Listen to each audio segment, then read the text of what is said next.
Pemirsa, terima kasih Anda masih terus menyaksikan Prime Time Talk. Kami masih membahas tentang eksekusi mati gembong narkoba. Dan sudah bergabung saat ini Nasir Jamil, anggota Komisi 3 DPR RI. Selamat sore Pak Nasir, terima kasih sudah hadir. Terima kasih. Ya, Pak Nasir, kita tadi sedang membahas tentang efek jera. Bagaimana memastikan bahwa efek jera itu ada. Kalau kita melihat atau berkaca pada Arab Saudi, mereka membacakan nama orang-orang yang akan dihukum mati biasanya setelah sholat Jumat, kemudian dilakukan di depan banyak orang. Kemudian kita lihat juga di Aceh. Tetapi apakah pelaksanaan hukuman mati yang akan dilakukan di Indonesia itu memang akan menimbulkan efek jera bagi orang-orang lain yang akan atau sedang menjadi pelaku?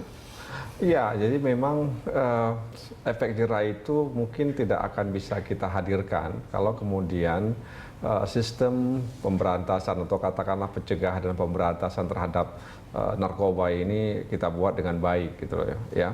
Mau disembunyikan terpidana mati ketika dieksekusi maupun dibuka secara umum, itu juga menurut saya tidak banyak memberikan efek jera. Tidak ada pengaruhnya ya? Ya, tidak ada pengaruhnya sama sekali menurut saya. Yang paling penting adalah bagaimana kesungguhan negara ini melindungi warga negaranya dari ancaman narkoba yang menurut saya dari Sabang sampai Merauke itu sudah tidak mampu membendung peredaran narkoba, bahkan juga tidak mengenal status sosial ya. Jadi semua sekarang sudah kena narkoba, kalangan orang terdidik kan, kemudian pejabat, rakyat kecil, bahkan juga para penegak hukum yang kita harapkan melindungi rakyat dari bahaya narkoba, mereka justru sendiri terlibat dalam membacking peredaran narkoba ya, di samping mereka juga mengkonsumsi narkoba. Jadi ini memang bukan persoalan daerah, bukan persoalan nasional, tapi ini juga sudah menjadi persoalan masyarakat internasional.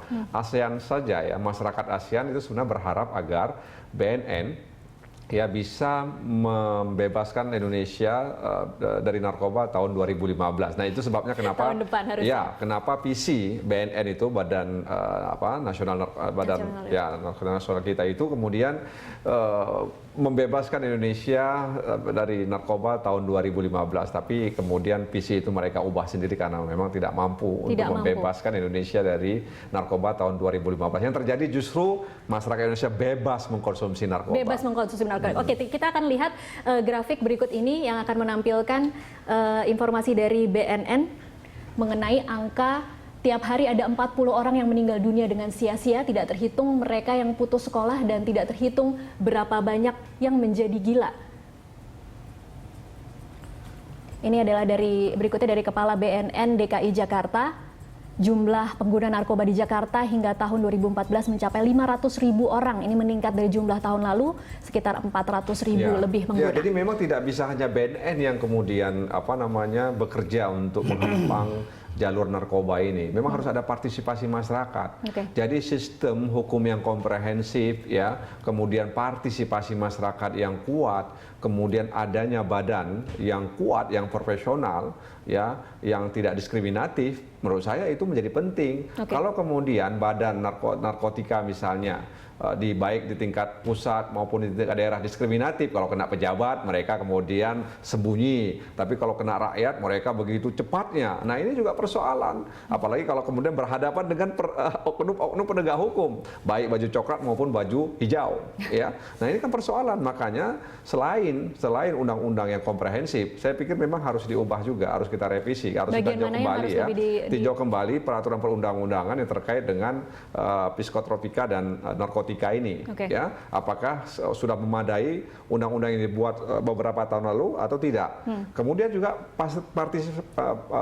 partisipasi masyarakat ya, rumah tangga. Makanya kan kita berterima kasih kepada Granat ya, yang cukup cukup istilahnya gesit getol gitu ya, kemudian membantu pemerintah dalam rangka untuk mencegah dan memberantas peredaran narkoba di Indonesia begitu. Dan satu lagi tadi itu badan harus kuat dia, tidak boleh diskriminatif, tidak boleh takut dengan orang-orang yang punya kekuasaan. Kalau kembali lagi ke hukuman mati, Pak Nasir, kadang-kadang yang kita saksikan selama ini pelaksanaan eksekusi hukuman mati itu kan selalu dilakukan tertutup. Kita tidak pernah tahu di mana tempatnya, kemudian pada waktu apa dilakukan. Nah, pertanyaannya adalah bagaimana di satu level atau di level-level tertentu ketika menjelang eksekusi hukuman mati itu kadang-kadang ada juga kemudian pendapat yang bergeser menjadi kasihan terhadap para keluarganya. Nah, ini untuk menggeser.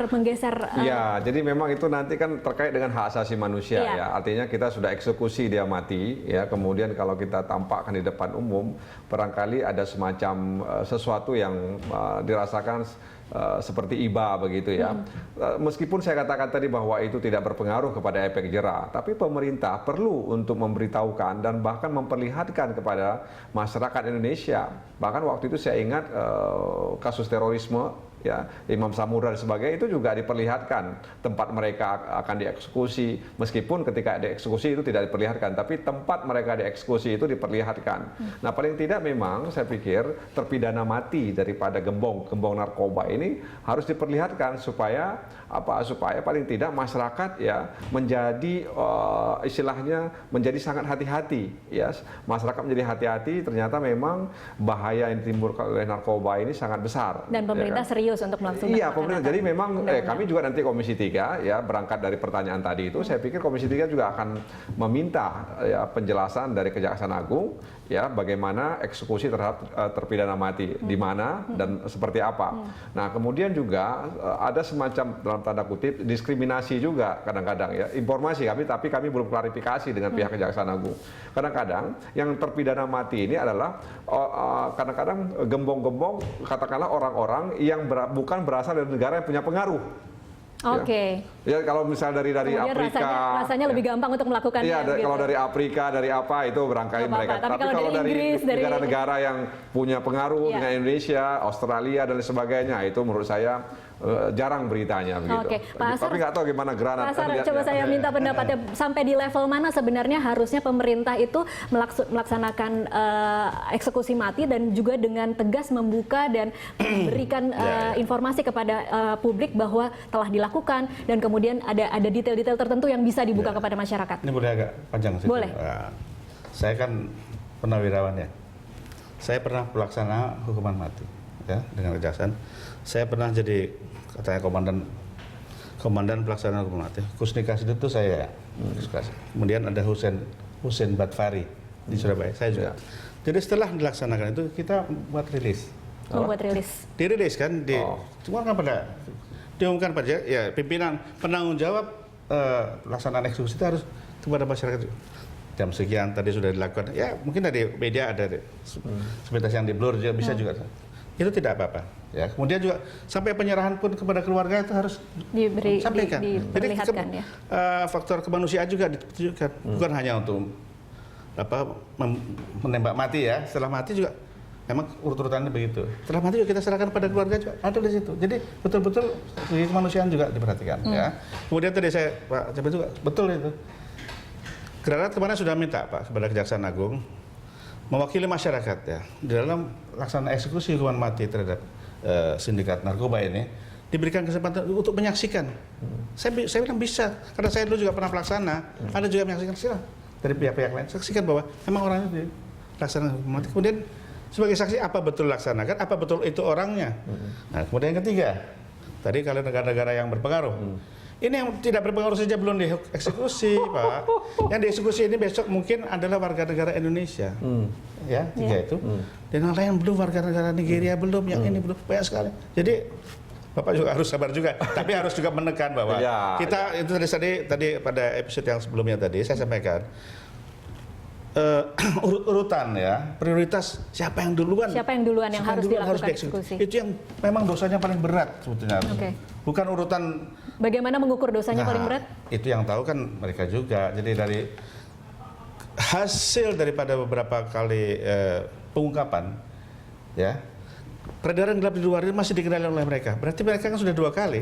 Dia sudah dihukum mati untuk di situ, masih juga mengendalikan. Itu yang seperti berat. Dan daftar itu kita punya. Tapi memang gembong-gembong ini juga mereka tidak diam ketika kolega mereka itu terpidana mati. Mereka berusaha.